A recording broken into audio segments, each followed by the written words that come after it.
Hello everyone, welcome back to the Python programming video short series. So let's just see a concept of polymorphism with operator overloading, right? So guys, you can just check out operator overloading concept first of all, okay? Then only you guys would be having better clarity over this concept polymorphism with operator overloading, right? So basically we are going to create out a class of box name, a constructor which is going to get the items, okay?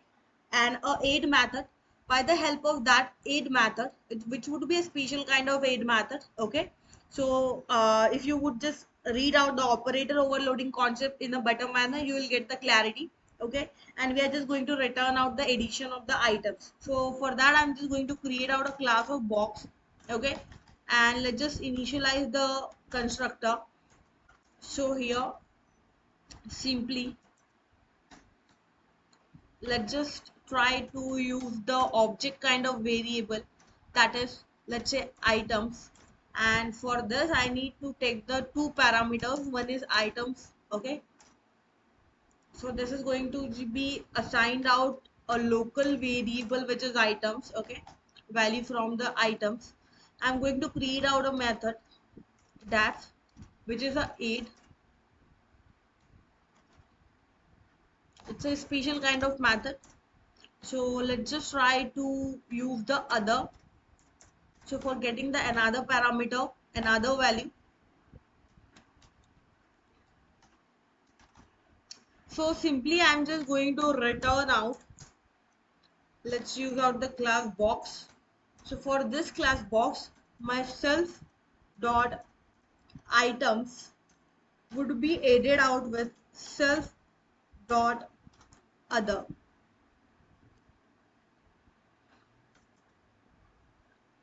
Okay, let's just add on here. So self dot items plus self dot others. That's all. And here simply let's just create out a b1 object for my box which will store out inside item. Okay, let's just pass the value as 5. Let's just try to create again a b2 object for my class of box. Let's just assign again the object as 9. And here we will just simply print out the logic. So let's say total items.